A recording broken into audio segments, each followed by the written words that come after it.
صل على سيدنا ومولانا محمد وعلى بسم اللہ الرحمن الرحیم۔ السلام علیکم ناظرین و سامعین کرام۔ پروگرام یاد الہی دیکھنے کے لیے، یاد الہی کے سابقہ تمام پروگرامز دیکھنے کے لیے، بالخصوص وظائف دیکھنے، سننے، جاننے اور پڑھنے کے لیے آپ ہمارے یوٹیوب چینل یاد الہی یعنی YAADE_ILAHI یوٹیوب چینل یاد الہی کو سبسکرائب بھی کیجئے، لائک بھی کیجئے، کمنٹس بھی کیجئے، تاکہ یاد الہی کے مختلف پروگرامز اور وظائف سے آپ مکمل رہنمائی حاصل کر سکیں۔ اسی طرح فیس بک پیج یاد الہی وہ بھی جوائن کر سکتے ہیں، یاد الہی کے پروگرامز دیکھ سکتے ہیں، وظائف دیکھ سکتے ہیں، سن سکتے ہیں، پڑھ سکتے ہیں۔ جی ناظرین و سامعین، پروگرام یاد الہی میں روزانہ عظیم ہستیوں کے تذکارے پاک کیے جاتے ہیں، اور اس کے ساتھ ساتھ کچھ ایسے موضوعات پر گفتگو ہوتی ہے جن سے آپ کو رہنمائی حاصل ہوتی ہے۔ آج حضرت سلطان سخی سرور سید احمد رحمۃ اللہ تعالی علیہ آپ کے تذکارے خیر ہوں گے۔ اس سے پہلے کتاب الشفا سے آج کا خاص وظیفہ محتاجی اور معذوری سے بچنے کا خاص وظیفہ، ہر قسم کی صحت، سلامتی، امن، عافیت پانے کا وظیفہ۔ جو شخص 1000 مرتبہ روزانہ صبح کی نماز کے بعد اللہ تعالیٰ کا اسم مبارک یا سلام پڑھے گا، انشاءاللہ کبھی بھی مرتے وقت تک نابینا نہیں ہوگا، اپاہج، معذور نہیں ہوگا، عاجز اور لاچار نہیں ہوگا انشاءاللہ۔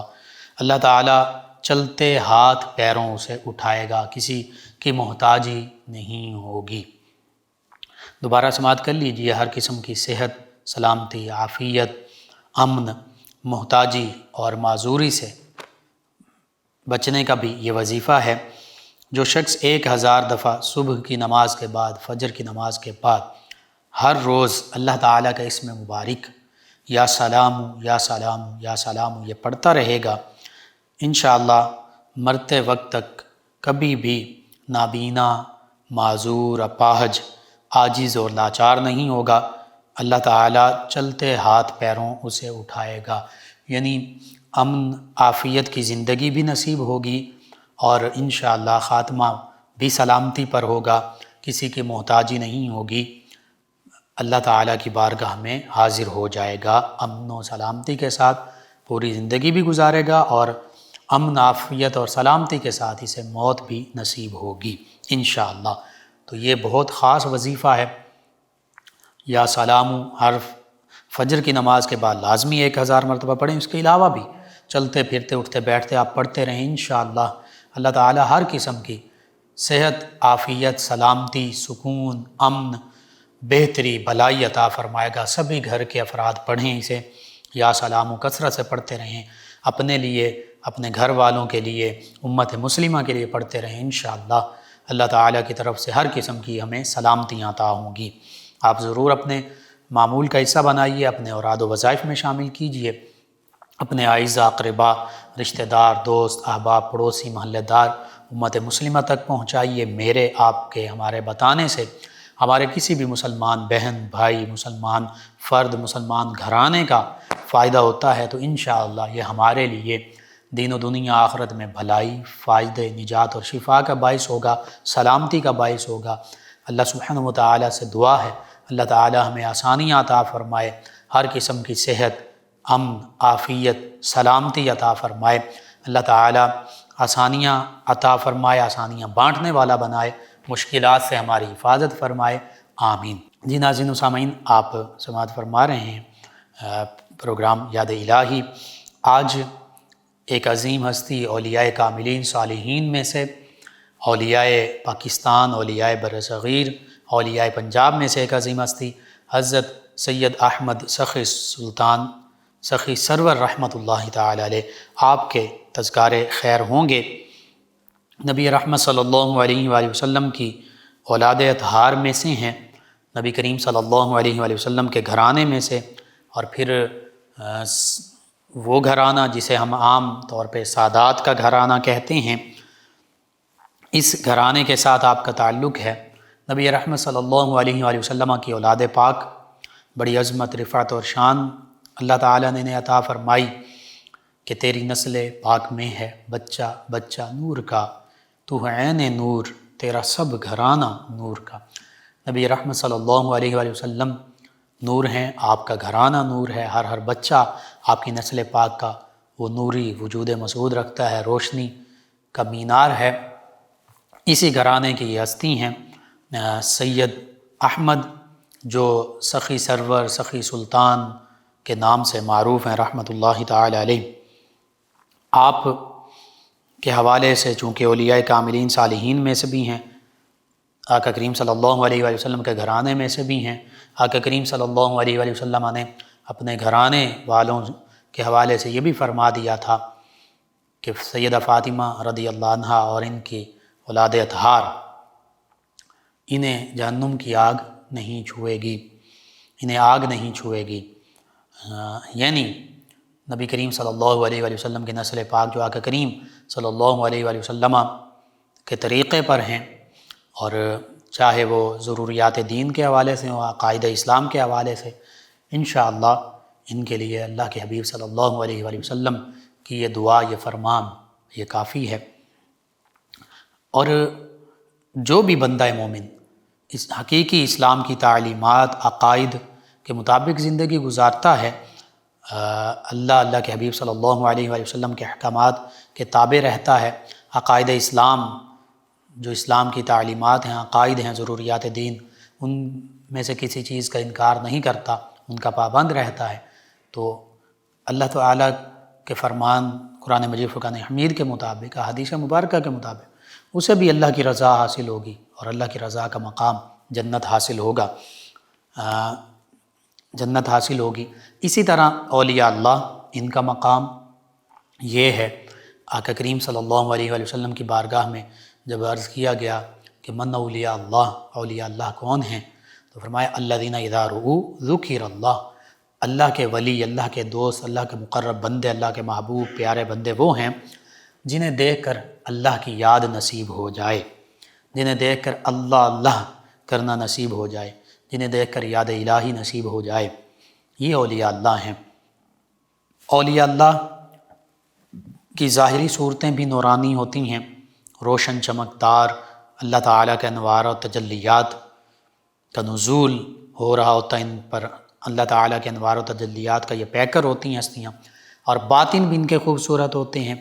ظاہر ان کے قرآن و سنت اور اسلام کی تعلیمات اور شریعت اسلامیہ سے روشن اور منور ہوتے ہیں، باطن بھی قرآن و سنت کی تعلیمات سے اور نبی رحمت صلی اللہ علیہ وآلہ وسلم کے خاص فیضان سینہ اطہر کے نور سے منور ہوتے ہیں۔ اولیاء اللہ کے پاس بیٹھنے والا بھی بدبخت نہیں رہتا، شقی نہیں رہتا، وہ سعید بن جاتا ہے۔ اس حوالے سے وہ حدیث مبارکہ طویل، اس کا میں خلاصہ عرض کر دیتا ہوں۔ نبی رحمت صلی اللہ علیہ وآلہ وسلم کے فرمان کے مطابق صحابہ کرام سے بھی یہ فرمایا جا رہا کہ اے میرے صحابہ، جب تم جنت کی کیاریوں سے گزرو تو کچھ کھا لیا کرو، چر لیا کرو۔ صحابہ کرام علیہم رضوان نے عرض کیا یا رسول اللہ صلی اللہ علیہ وسلم، وہ جنت کی کیاریاں کیا ہیں اور ان سے کھانا یا چرنا، اس سے کیا مراد ہے؟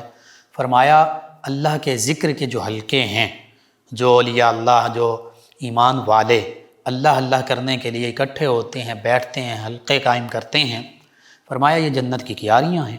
اور چرنے سے مراد وہاں بیٹھنا، اللہ اللہ کرنا، اللہ کو یاد کرنا، ذکر الہی کرنا ہے، یاد الہی میں مشغول ہونا ہے۔ تو اولیاء اللہ کا یہی طریقہ رہا، صحابہ کرام علیہم رضوان کا یہ طریقہ تھا، نبی رحمت صلی اللہ علیہ وآلہ وسلم کا طریقہ تھا۔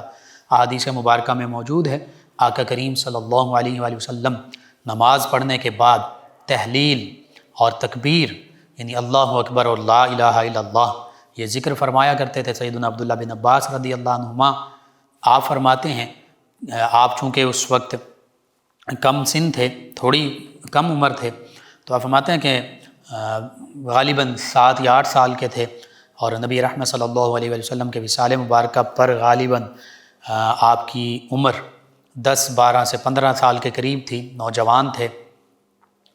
تو آپ فرماتے ہیں کہ ہم گھر میں جب بیٹھے ہوئے اس چیز سے پہچان لیتے تھے کہ اب نماز جو ہے وہ فرض نماز تکمیل تک پہنچ چکی ہے، کہ نبی رحمت صلی اللہ علیہ وآلہ وسلم جب سلام پھیرتے تو اس کے بعد تکبیر و تحلیل فرماتے، صحابہ کرام بھی بلند آواز سے کلمہ طیبہ لا الہ الا اللہ کا ورد کرتے۔ تو یوں نماز کے بعد بھی، نماز بھی اللہ کا ذکر ہے، اقیم الصلاۃ لذکری، نماز قائم کرو میرے ذکر کے لیے، میری یاد کے لیے، نصیحت کے لیے، اور اللہ اللہ کرنا بھی، کلمہ طیبہ کا ورد کرنا بھی، یہ بھی اللہ کا ذکر ہے، درود پاک بھی اللہ کا ذکر ہے۔ تو یوں نماز کے بعد بھی یہ نبی کریم صلی اللہ علیہ وآلہ وسلم اور صحابہ کرام کی مبارک سنت عمل ہے کہ اللہ کو یاد کرتے ہیں، اللہ اکبر اور لا الہ الا اللہ، تکبیر و تحلیل، تحمید، پھر سبحان اللہ کہنا، الحمدللہ کہنا، اللہ اکبر کہنا، یہ بھی اللہ کا ذکر ہے جو ہم نماز کے بعد کرتے ہیں، جو آقا کریم صلی اللہ علیہ وآلہ وسلم، صحابہ کرام، اہل بیت کرام کا بھی عمل مبارکہ رہا، تسبیح فاطمہ کے نام سے یہ معروف ہے۔ تو یوں اللہ کا ذکر نماز میں بھی ہے، نماز کے بعد بھی ہے، نماز سے پہلے بھی ہے، حتیٰ کہ الذین یذکرون اللہ قیاما وقعودا وعلی جنوبہم ویتفکرون فی خلق السماوات والارض، اولیاء اللہ اور عقل والوں کی نشانیاں۔ سورہ آل عمران میں چوتھے پاروں میں اللہ یوں فرماتا ہے کہ عقل والے وہ ہیں، اولی الالباب فرمایا، جو زمین و آسمان کی تخلیق میں، دن اور رات کے آنے جانے میں غور و فکر کرتے ہیں، جو کھڑے ہوئے، جو پہلوؤں کے بل لیٹے ہوئے، جو بیٹھے ہوئے، ہر کروٹ اللہ کو یاد کرتے ہیں، اللہ کا ذکر کرتے ہیں۔ فرمایا یہی اولی الالباب ہیں، یہی حقیقت میں عقل والے ہیں، یہی شعور والے ہیں۔ آج تو ہم سمجھتے ہیں نا کہ سائنٹسٹ یا ظاہری جو کسی فیلڈ میں، کسی چیز میں آگے نکل جائے، ہم اسے عقل والا سمجھتے ہیں، وہ ظاہری عقل والا ہوگا، لیکن حقیقت میں قرآن مجید، فرقان حمید اور اللہ تعالیٰ نے اللہ کی یاد کرنے والوں کو، زمین و آسمان کی تخلیق، اللہ کی نشانیوں کو تلاش کرنے والوں کو، ان پر غور کرنے والوں کو، اللہ سے توبہ استغفار کرنے والوں کو، اللہ کی بارگاہ میں رجوع کرنے والوں کو حقیقت میں عقل والا فرمایا ہے، اولو الالباب فرمایا۔ اور حقیقت یہی ہے، یہی حقیقی عقل والے ہیں جو اللہ کی طرف رجوع کرتے ہیں، جو اسلام کی تعلیمات کی طرف رجوع کرتے ہیں، یہی حقیقت میں سب سے زیادہ عقل والے ہیں۔ اور یہ ذہن میں رکھیے گا، یہ حقیقت ہے، یہ کوئی مبالغہ نہیں ہے۔ اس کائنات میں، اللہ کی تمام مخلوقات میں سب سے زیادہ عقل والے وہ انبیاء کرام علیہ السلام ہیں، اور ان کے بھی سردار وہ آقا کریم صلی اللہ علیہ وآلہ وسلم ہیں۔ عقل میں، دانش میں، فہم میں، فراست میں یہ ہستیاں انبیاء کرام علیہ السلام سب سے بڑھ کر، پھر صحابہ کرام، اہل بیت کرام، تابعین اعظام، تبع تابعین اعظام، پھر اولیاء کاملین، صالحین، علماء، فقہاء، نجباء، عرفاء، صلحاء، یہ ساری ہستیاں یہ عقل والی ہیں، کیونکہ یہی اللہ کی طرف رجوع کرنے والی اور اللہ کو ہر لمحے یاد کرنے والی، اللہ کی جو تخلیق ہے، کائنات ہے، اس میں غور و فکر کرنے والی یہ ہستیاں ہیں۔ تو حقیقت میں اولیاء اللہ بھی عقل والے ہیں، اور اللہ تعالیٰ کی خاص رحمتیں انہیں حاصل ہیں۔ اب وہ حدیث مبارکہ جس کے تسلسل میں یہ گفتگو ہو رہی ہے، نبی رحمت صلی اللہ علیہ وآلہ وسلم نے فرما دیا کہ یہ اللہ کو یاد کرنے والے لوگ اور حلقے، یہ جنت کی کیاریاں ہیں، جنت کے باغ ہیں، ان سے چرنا چاہیے، یعنی ان میں بیٹھ کر اللہ کو یاد کرنا چاہیے۔ تو یہ اجتماعی اور جہری ذکر، زبان کے ساتھ ذکر کا بھی ہمیں ثبوت مل گیا۔ وہ حدیث مبارکہ نماز کے بعد تسبیح و تحلیل کا ذکر بھی موجود، نماز کے بعد بھی اللہ اللہ کر سکتے ہیں، لا الہ الا اللہ بلند آواز سے کہنا، یہ بھی سنت مبارکہ ہوئی۔ تکبیر و تحلیل کہنا، حلقوں میں بیٹھ کر صحابہ کرام حلقوں میں ذکر کیا کرتے تھے، اللہ اللہ کیا کرتے تھے، بالخصوص اصحاب صفہ کا یہ معمول تھا۔ علمی حلقے بھی قائم ہوتے تھے، ذکر کے حلقے بھی قائم ہوتے تھے۔ تو یہی اولیاء اللہ کا بھی طریقہ ہے۔ اولیاء اللہ قرآن و سنت کا علم بھی حاصل کرتے ہیں، اسلام کی تعلیمات بھی حاصل کرتے ہیں، عالم ظاہر بھی بنتے ہیں، عالم دین بھی بنتے ہیں، عالم قرآن، عالم حدیث، عالم فقہ بھی بنتے ہیں، اور پھر عالم باطن بھی بنتے ہیں، یعنی اللہ کا ذکر کرنے والے، کروانے والے، خود سیکھنے والے، سکھانے والے، باطنی بیماریوں سے دور رہنے والے، تزکیہ باطن کرنے والے، یہ بنتے ہیں۔ تو اس وجہ سے اولیاء کاملین صالحین عالم ربانی بھی کہلاتے ہیں۔ علماء ربانیین یہ ہیں، کونوا ربانیین، جو قرآن پاک میں اللہ نے فرمایا کہ تم ربانی بن جاؤ، تم اللہ والے بن جاؤ۔ اس میں مفسرین نے یہ بھی لکھا کہ اس سے مراد سب سے بڑے عالم ربانی انبیاء کرام علیہ السلام کے بعد وہ سیدنا ابوبکر صدیق رضی اللہ عنہ ہیں، تو فرمایا جا رہا ہے ان کی طرح بن جاؤ، ان کے پیروکار بن جاؤ، ان کے نقش قدم پر چلنے والے بن جاؤ۔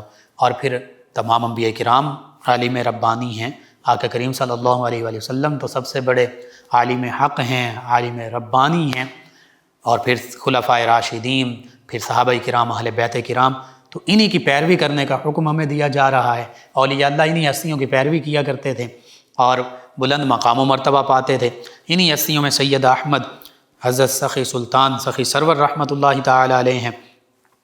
آپ کا اسم گرامی سید احمد ہے، سلطان سخی سرور کے لقب سے مشہور ہیں، اسی طرح لکھ داتا اور بھی آپ کے کئی القابات ہیں، ان القابات سے معروف ہیں۔ 12ویں صدی عیسوی کے آپ بہت بڑے بزرگ، 5ویں 6ٹھی صدی ہجری کے بزرگ ہیں آپ کا تعلق خطہ پنجاب سے اور پاکستان سے، بر صغیر سے۔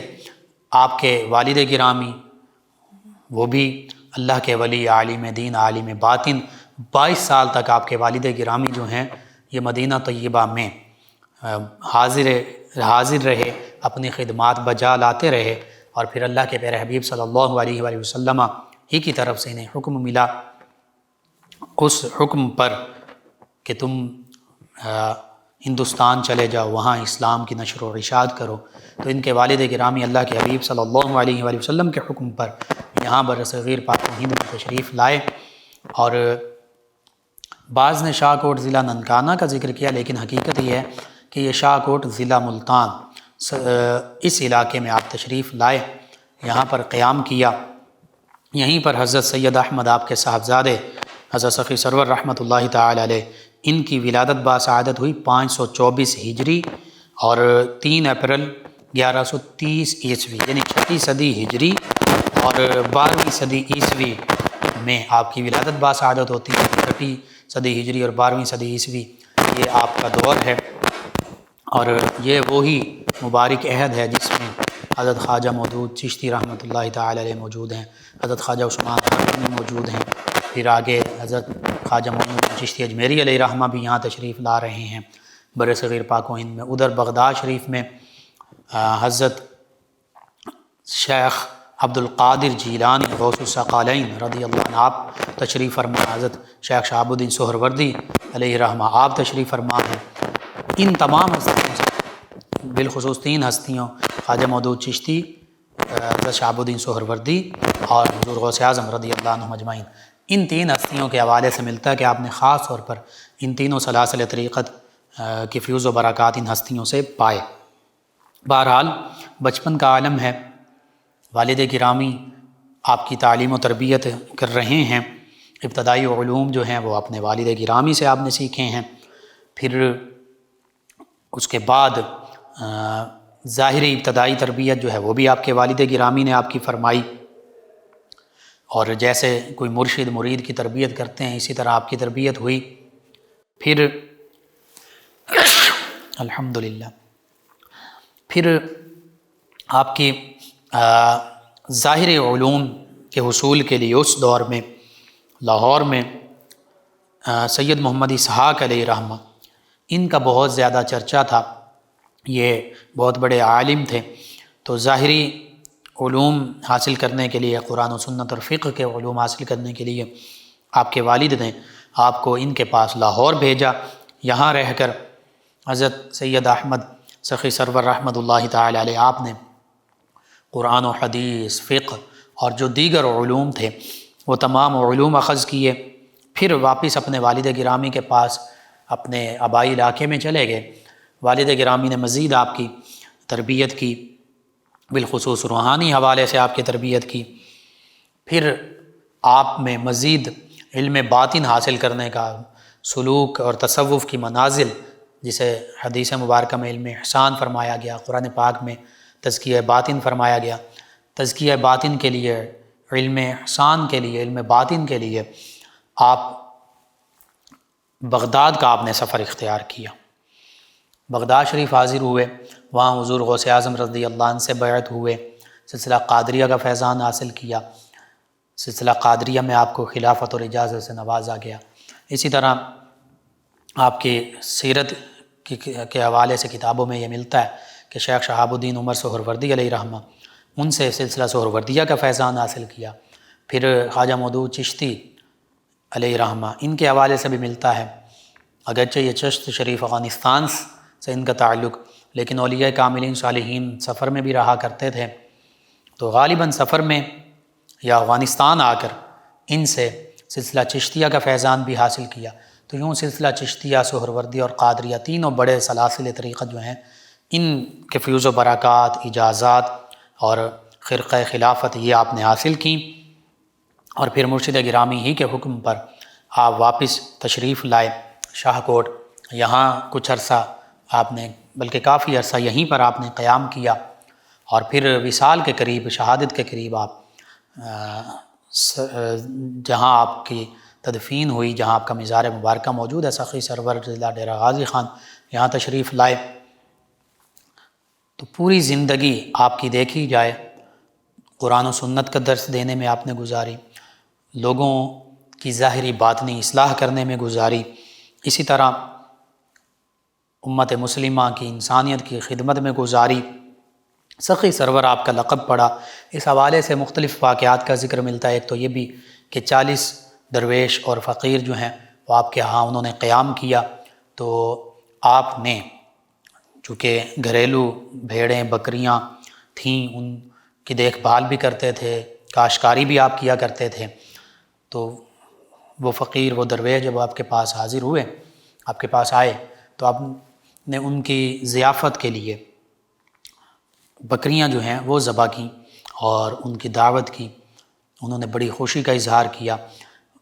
ان کے جانے کے بعد یہ آپ کے والد گرامی سید زین العابدین رحمۃ اللہ تعالی علیہ، ان کی کرامت کہ جب انہوں نے پوچھا کیا احوال ہیں، آپ نے بتایا کہ یوں درویش چند ایک آئے تھے تو میں نے ان کی خدمت کی، بکریاں ذبح کیں، تو ان ہڈیوں پر آپ نے کچھ پڑھا، آپ کے والد گرامی نے۔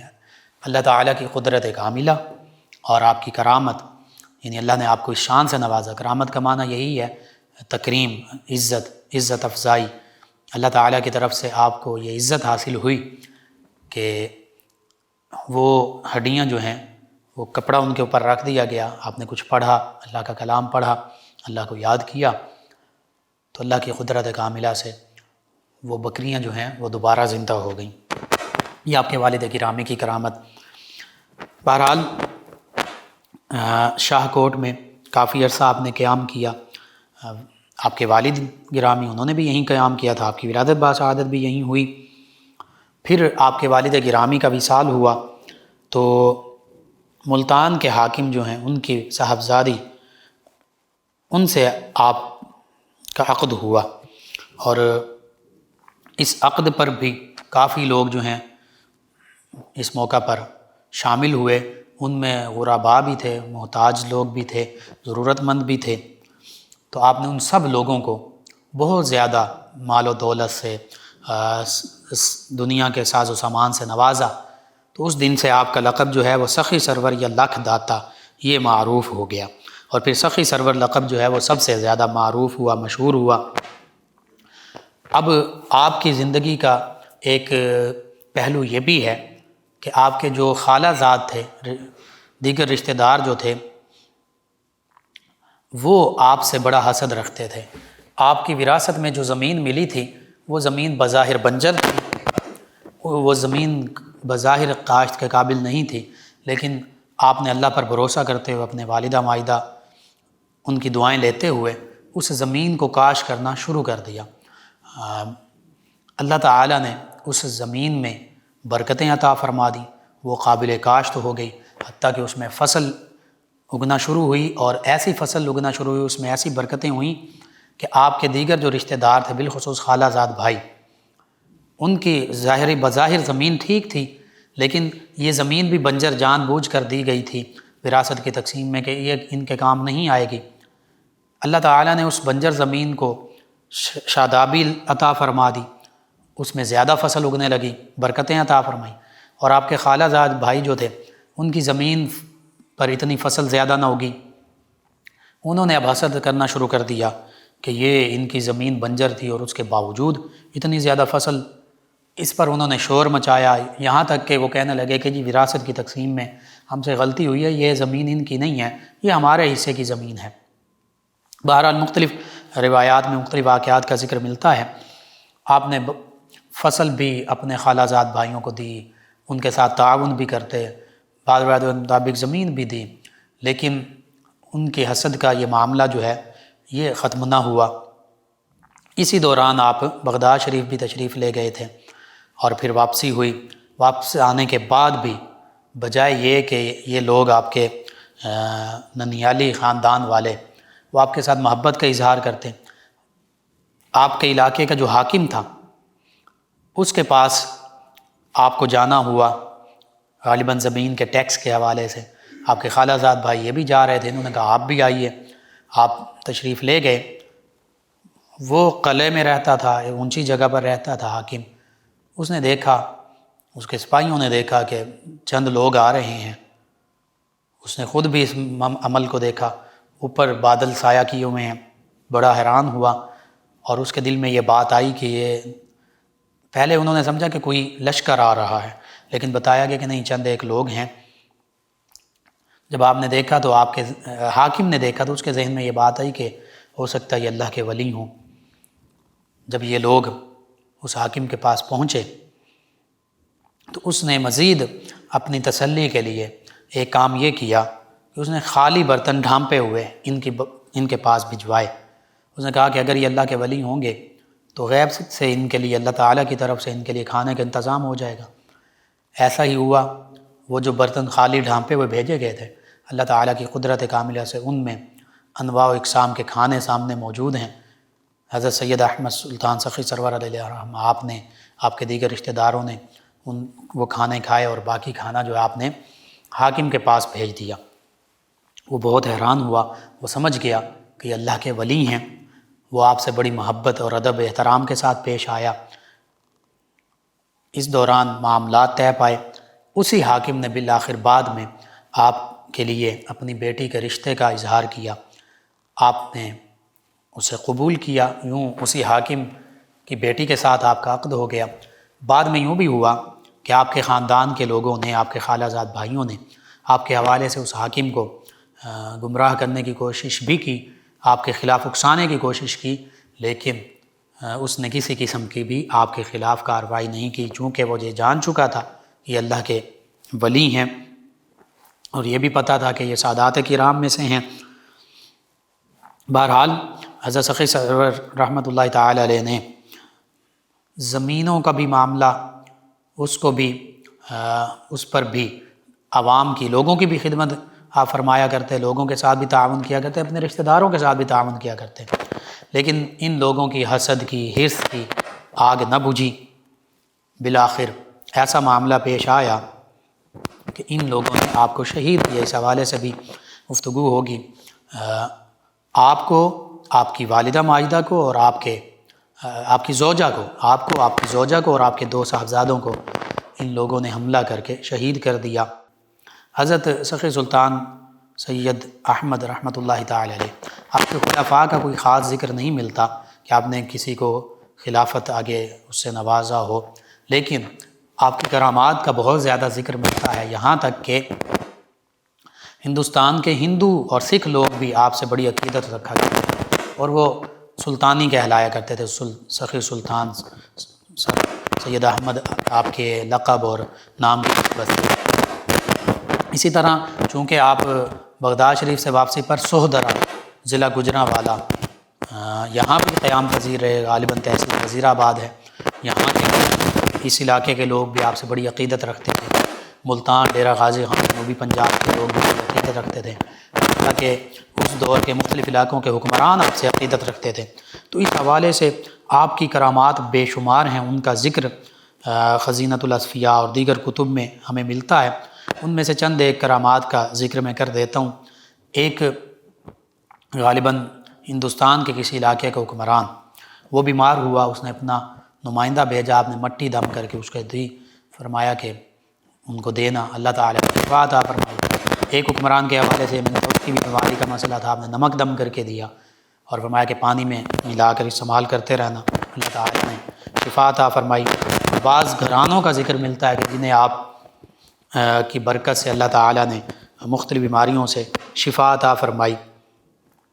تو مختلف آپ کی کرامات کا ذکر موجود ہے۔ ایک کرامت یہ بھی ہے، دھونکر کا جو حکمران تھا اس کا بیٹا گم ہو گیا، لاپتہ ہو گیا، تلاش کے باوجود نہ ملا، تو آپ سے دعا کے لیے کہا گیا، تو آپ نے دعا فرمائی اور ساتھ یہ فرمایا کہ تمہارا بیٹا آج واپس آ جائے گا۔ تو اس حکمران کا بیٹا وہ اسی دن اللہ تعالیٰ کی قدرت کاملہ سے، آپ کی کرامت سے واپس آ گیا۔ اسی طرح آپ سخی سرور، آپ نے جب دھونکل میں قیام کیا تو وہاں پر خلوت نشین ہو کر عبادت میں مصروف رہتے، اللہ کی بارگاہ میں سجدہ، قیام، رکوع میں حاضر رہتے۔ تو وضو کے لیے اس وقت آپ کو آس پاس پانی نہ ملا، تو آپ نے اپنا عصا جو ہے وہ زمین پر مارا۔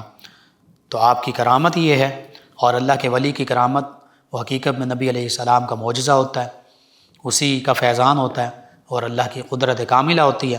اللہ کی قدرت کاملہ سے، نبی رحمت صلی اللہ علیہ وآلہ وسلم کے معجزے کے فیضان سے، آپ کی کرامت سے، جو آپ نے عصا زمین پر مارا تو پانی کا چشمہ اللہ تعالیٰ نے جاری فرما دیا۔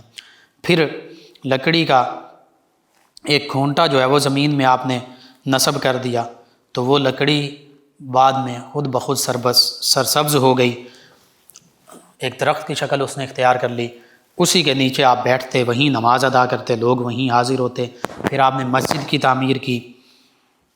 تو یوں اللہ تعالیٰ کے جو اولیاء ہوتے ہیں، مقرب بندے ہوتے ہیں، اللہ فرماتا ہے کہ زمین و آسمان، ہر چیز، کائنات ان کے لیے مسخر فرما دی جاتی ہے۔ الم تروا ان اللہ سخر لکم ما فی السماوات و ما فی الارض، کہ زمین و آسمان میں جو کچھ ہے، کیا نہیں دیکھا کہ اللہ نے تمہارے لیے اسے مسخر فرما دیا۔ یہ زمین و آسمان کی ہر نعمت اللہ کے بندوں کے لیے ہے، ایمان والوں کے لیے ہیں، اور ایمان کاملین رکھنے والے صالحین کے لیے تو خاص طور پر ہے۔ تو حقیقت یہ اللہ تعالیٰ نے مومنین کے لیے، انسانوں کے لیے یہ کائنات تسخیر فرمائی ہے۔ بہرحال آپ کی بے شمار کرامات ہیں۔ بالآخر آپ کے خالہ زاد بھائی، انہوں نے جب آپ پر یہ خاص نعمتیں دیکھیں، لوگوں کی خلقت کا ہجوم دیکھا، تو ان کے ذہن میں یہ تھا کہ شاید یہ لوگوں کو اکٹھا کریں گے اور ہمارے خلاف کارروائی کریں گے، ہم نے جو ان پر مختلف ظلم کیے، ان کے ساتھ زیادتیاں کی، ان کا یہ بدلہ لیں گے۔ بس اسی سوچ، اسی حسد میں آ کر انہوں نے آپ کو، آپ کی زوجہ اور آپ کے دو صاحبزادگان جو ہیں ان پر حملہ کیا۔ اس حملے میں اللہ تعالیٰ نے آپ کو شہادت سے نوازا۔ سخی سرور ضلع ڈیرہ غازی خان شہر سے چند کلومیٹر دور آپ کا مزار مبارکہ موجود ہے۔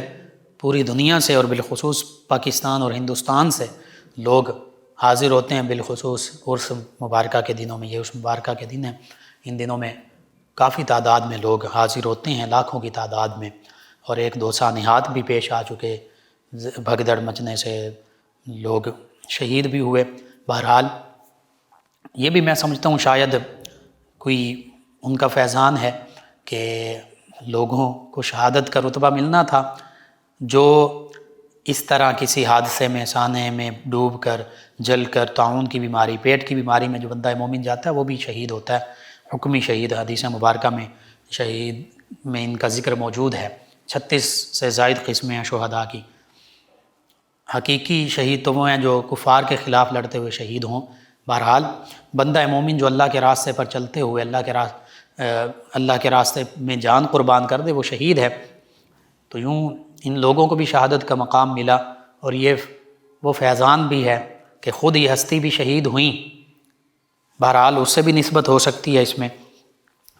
آج ضرورت اس امر کی ہے کہ ہم ان ہستیوں کا جو حقیقی تعلیمات تھی، جو قرآن و حدیث کی تعلیمات تھیں، اور جو تزکیہ باطن کی تعلیمات تھیں، اپنے ظاہر اور باطن کو اسلام کے مطابق کرنا، ظاہر اور باطن کو، ظاہری باطنی تمام بیماریوں، گناہوں، بیمار سے دور رکھنا، غصہ، چغلی، غیبت، جھوٹ، حسد، بغض، کینہ، اسی طرح دیگر جو بیماریاں، شراب، چوری، زنا، تمام جو اسلام کی تعلیمات کے منافی ظاہری باطنی چیزیں ہیں ان سے بچنا، یہی تصوف ہے۔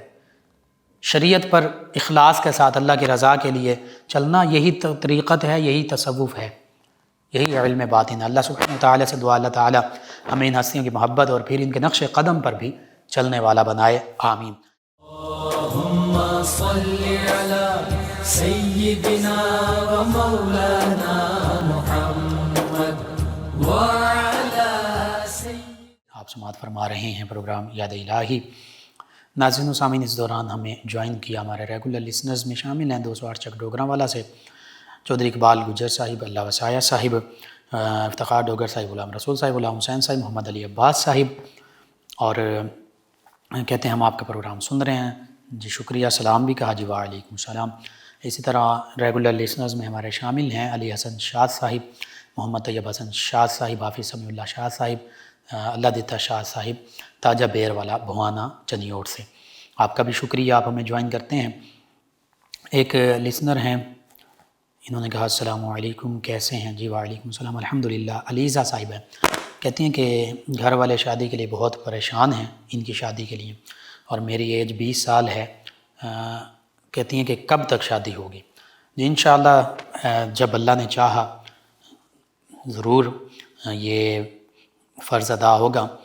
اس حوالے سے میں یہ عرض کر دیتا ہوں، قرآن و حدیث کی تعلیمات کے مطابق تو جیسے ہی بچے بالغ ہو جائیں ان کا عقد کر دینا چاہیے، کیونکہ اگر بچے کسی آزمائش میں پڑیں گے، گناہ میں مبتلا ہوں گے، تو بچوں پر بھی اس کا گناہ ہوگا اور والدین پر بھی ہوگا۔ بہرحال آپ کے لیے میں وظیفہ عرض کر دیتا ہوں، آپ سورہ آل عمران کی آیت مبارکہ 9 اس کو کثرت سے پڑھیں، عام روٹین میں بھی، بالخصوص جمعۃ المبارک کے دن 313 مرتبہ اس کو پڑھیں، اول آخر تا تعداد میں درود پاک کے ساتھ، اور اس کے علاوہ بھی درود پاک کثرت سے پڑھیں، یا مسبب الاسباب پڑھیں، اللہ سے دعا مانگیں، انشاءاللہ اللہ تعالی بہتری فرمائے گا۔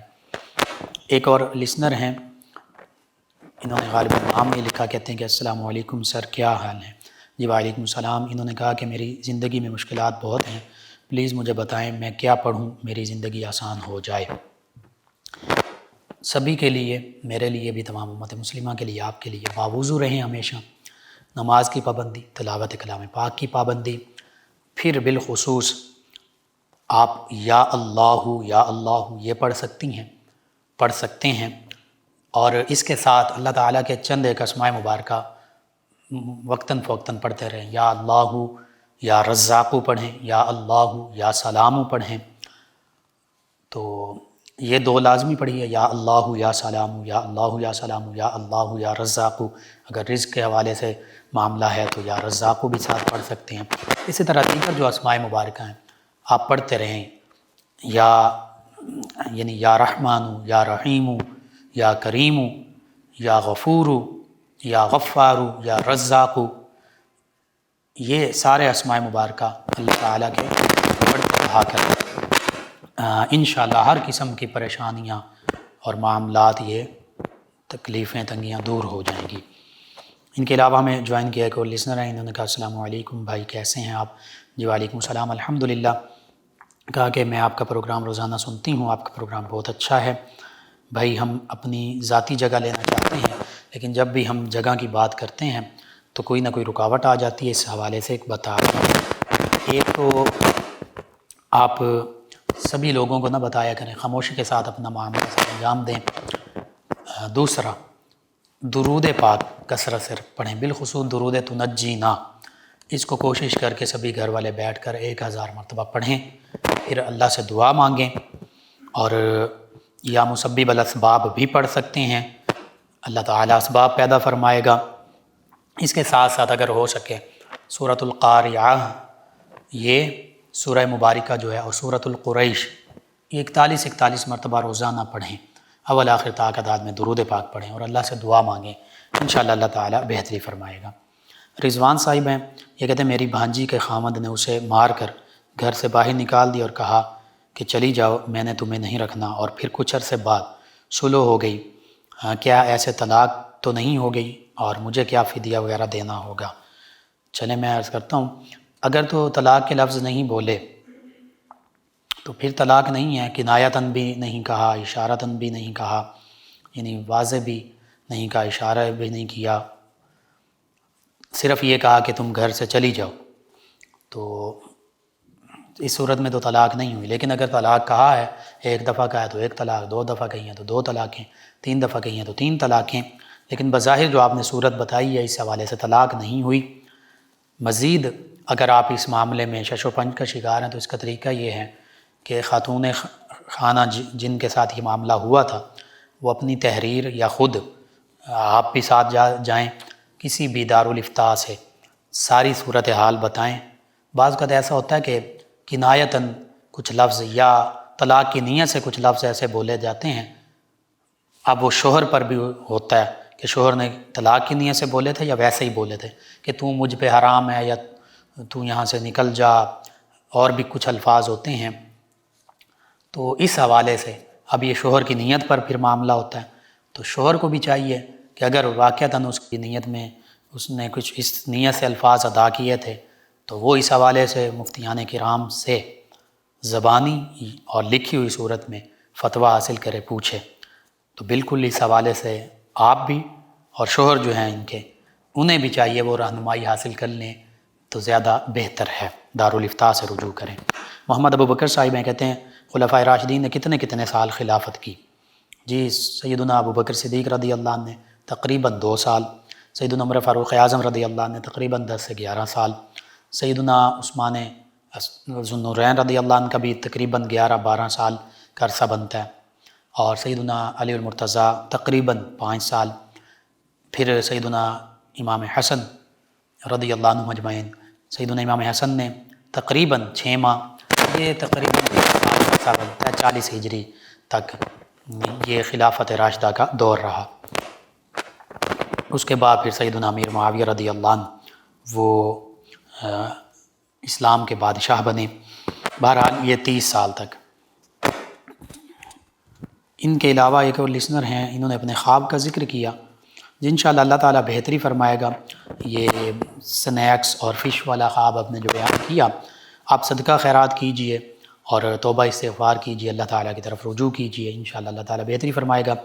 ان کے علاوہ ہمیں جوائن کیا رضوان صاحب نے ایک فیصلہ آباد سے، کہتے ہیں کہ صبح آپ کی آواز سن کر دن بھر بہت اچھا گزرتا ہے، دن بہت اچھا گزرتا ہے، ہم سب مل کے آپ کا پروگرام سنتے ہیں۔ چلیں جی شکریہ آپ کا۔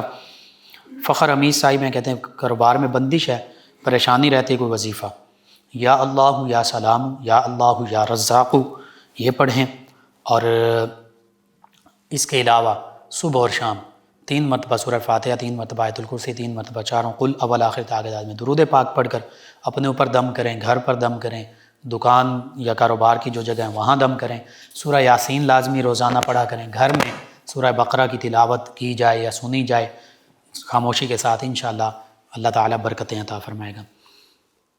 ایک اور لسنر ہیں فوزیہ صاحبہ ہیں، انہوں نے کہا السلام علیکم بھائی۔ جی وعلیکم السلام، کہتی ہیں آپ بہت اچھا پروگرام ہے، اللہ پاک آپ کو کامیابیاں نصیب فرمائے، آمین۔ کہتے ہیں دعاؤں میں یاد رکھیں جی، اللہ تعالیٰ آپ کو، تمام امت مسلمہ کو دنوں دنیا آخرت کی تمام بھلائیاں، تمام نعمتیں، تمام کامیابیاں عطا فرمائے، آمین۔ ایک لسنر ہیں، یہ کہتے ہیں کہ میرا بیٹا میرا سخت نافرمان ہے، بہت ذہنی اذیت دیتا ہے، میں بیان نہیں کر سکتی، نماز بھی نہیں پڑھنے دیتا، پلیز میرے لیے دعا کیجئے اور کوئی وظیفہ بتا دیجئے۔ جب بیٹا سویا ہوا ہو آسمان کی طرف منہ کر کے 21 مرتبہ یا شہیدو یا شہیدو، اس کا ماتھا اس پر ہاتھ رکھ کے 21 مرتبہ یا شہیدو پڑھ کر اس پر دم کر دیں۔ اس کے علاوہ روزانہ 11 مرتبہ یا متکبرو، اسی وقت بھی جب سویا اس وقت بھی پڑھ کے دم کر سکتی ہیں، اس کے علاوہ بھی یا متکبرو پڑھ کر دم کریں، پانی پر دم کر کے آپ پلائیں اسے، اور پیار محبت سے سمجھائیں۔ بعض اوقات بچے زیادہ پیار محبت سے بگڑ جاتے ہیں، بعض اوقات بچے زیادہ مار سے بگڑ جاتے ہیں، دونوں انتہاؤں پہ جانا یہ نقصان پہنچاتا ہے۔ بچوں سے محبت کیجئے لیکن سختی کیجیے. اب سختی میں بھی زیادہ محبت، زیادہ مار نہ ہو. سختی میں یہ ہے کہ کوڑا چھڑی وہ ان کے سامنے ہو، مارنے سے زیادہ ان پر خوف ہو، انہیں پتہ ہو کہ ہم اگر کوئی غلط کام کریں گے تو ہمیں تعدیبی کارروائی ہو سکتی ہے، یعنی ہمیں سزا مل سکتی ہے. اور اگر کوئی غیر شرعی یا بہت ایسا معاملہ ہو کہ جو بالکل ناقابل برداشت ہے، جس میں آپ کو انہیں نقصان پہنچ رہا ہے جانی، ایمانی، مالی کسی حوالے سے، تو پھر اس پر تعدیب کی جا سکتی ہے، مارا جا سکتا ہے. ورنہ عام طور پہ بچوں کو نہیں مارنا چاہیے، انہیں پیار محبت سے سمجھانا چاہیے. تو میں نے چند ایک چیزیں آپ کو بتا دیں. کچھ سختی بھی کیجیے اور باقی ان کے لیے دعا بھی کیجیے، اللہ تعالیٰ بہتری فرمائے گا. سائمہ صاحب ہیں فیصل آباد سے، انہوں نے کہا السلام علیکم بھائی، کیا حال ہے؟ یہ کہتے ہیں کہ میرے بہن کا شوہر جو ہیں وہ کام نہیں کرتے. بہن جب کام کا کہتی ہیں تو اس کو مارتے ہیں، اور ہمیں اس کا شوہر کہتا ہے کہ تم بہن کا خرچہ جو ہے وہ اٹھاؤ، اور بہن ہمیں کچھ نہیں بتاتی، لوگوں سے پتہ چلا ہے. اس حوالے سے انہوں نے کہا کہ بہن جو نماز قرآن پاک وہ بھی پابندی کرتی ہیں، اور گھر والے کہتے ہیں کہ یہ جادو کرتی ہے، شوہر اور دیگر گھر والے. محمد خضر صاحب ہے مانا والے سے، انہوں نے یہ پوچھا ہے. جی بعض کا یہ معاملہ بھی ہو جاتا ہے. عام طور پہ اب کوئی نماز پڑھنے لگ پڑے، نماز کی پابندی کرے، اور پھر وہ درود پاک پڑھے گا، تسبیحات کرے گا، استغفار کرے گا، قرآنی آیات پڑھے گا، اللہ کے اسماء مبارکہ پڑھے گا، تو اس کو بھی سمجھنا لگ جاتے ہیں لوگ کہ یہ شاید جادو کر رہا ہے، کوئی عمل کر رہا ہے. دیکھیے جو نورانی علم ہوتا ہے، یعنی سادہ لفظوں میں قرآن و سنت سے جو دعائیں ہیں، جو اللہ کے اسماء مبارکہ ہیں، جو نبی رحمت صلی اللہ علیہ وآلہ وسلم کے اسماء مبارکہ، یہ کبھی بھی کسی کے نقصان کے لیے نہیں ہوتے. زیادہ سے زیادہ اپنے حفاظت کے لیے ہوتے ہیں کہ کوئی نقصان اگر پہنچا رہا ہے تو میری اللہ تعالیٰ حفاظت فرمائے. اس کے نقصان کے لیے پھر بھی نہیں ہوتے ہیں، اپنی حفاظت کے لیے ہوتے ہیں. تو اس لیے بدگمان نہیں ہونا چاہیے، بالخصوص جو نماز کی پابندی کر رہا ہے، قرآن پاک پڑھ رہا ہے، تسبیحات پڑھ رہا ہے، اس سے تو بدگمان نہیں ہونا چاہیے کہ یہ جادو کر رہا ہے. جو جادو کر رہے ہوتے ہیں وہ اس طرح سامنے کچھ عمل نہیں کرتے، ان کے معاملات اور ہوتے ہیں. بہرحال اس حوالے سے میں یہ کہوں گا، آپ اپنی بہن سے کہیے کہ پیار محبت کے ساتھ ان کے سامنے نہ پڑھیں. اگر وہ یہ سمجھتے ہیں کہ یہ شاید ہم پر کوئی جادو یا اس طرح کرتی ہیں تو ان کے سامنے نہ پڑھیں، چھوڑ دیں. اس کے علاوہ پڑھیں، کھانے پینے کی چیزوں پر دم کریں، یا ودودو کثرت سے پڑھیں. یہ یا ودودو کو اپنا وظیفہ بنا لیں، اور پھر یا ودودو یا رؤوفو یا رحیمو جمعرات کے دن 1001 مرتبہ والآخر تعداد میں درود پاک پڑھ کر کھانے پینے کی چیزوں پر دم کر دیں. ان کے سامنے نہ کریں، وہ یہی سمجھیں گے کہ یہ جادو کر رہی ہے. انشاءاللہ وہ کھانا سبھی کھائیں، چھوٹے بڑے، یہ خود بھی کھا سکتی ہیں. انشاءاللہ گھر میں محبت الفت قائم ہوگی. اس کے ساتھ ساتھ گھر میں سورہ بقرہ کی تلاوت کی جائے. اگر کسی وجہ سے کوئی معاملات ہیں تو وہ بھی دور ہو جائیں گے. استغفار کی کثرت کریں، درود پاک کی کثرت کریں، اور کوشش کریں، یہ پہلے بھی بہتر ہیں، مزید پیار محبت کے ساتھ ان کو سمجھائیں، بات کریں. اللہ تعالیٰ بہتری فرمائے گا. ان کے علاوہ ایک لسنر ہیں لیلا قمر صاحب ہیں غالباً، کہتے ہیں السلام علیکم بھائی، کیسے ہیں آپ؟ جی وعلیکم السلام، الحمدللہ. کہتے ہیں پروگرام بہت اچھا آپ کا، روز سنتی ہوں، اور میرے میاں کا دل بہت گھبراتا ہے، کچھ بتا دیں. جی میں عرض کرتا ہوں، ایک تو انہیں کہیں نماز کی پابندی کریں، باوضو رہا کریں، اللہ پر کامل بھروسہ رکھیں گے، نماز سے بھی اللہ پر توکل حاصل ہوتا ہے. باوضو رہیں، اور خاص طور پر 2 چیزیں کریں. ایک درود پاک کثرت سے پڑھیں، اور باوضو رہنے سے بھی گھبراہٹ سے سکون ملے گا، درود پاک سے بھی. اور دوسرا استغفر اللہ ربی من ذنب واتوب الیہ، اس کو کثرت سے پڑھا کریں. انشاءاللہ اللہ تعالیٰ بہتری فرما دے گا. آپ تمام ویورز کا، لسنرز کا شکریہ، آپ ہمیں جوائن کرتے ہیں، پروگرام یاد الہی میں شامل ہوتے ہیں، اپنے فیڈ بیک سے ہمیں آگاہ کرتے ہیں. ناظرین و سامعین، پروگرام یاد الہی کا وقت ختم ہو جاتا ہے. انشاءاللہ کل صبح دوبارہ آپ سے ملاقات ہوگی پروگرام یاد الہی میں. اپنے میزبان محمد لقمان رضا اور ہماری ٹیم کو اجازت دیجیے. اللہ نگہبان. اللهم صل على سيدنا ومولانا محمد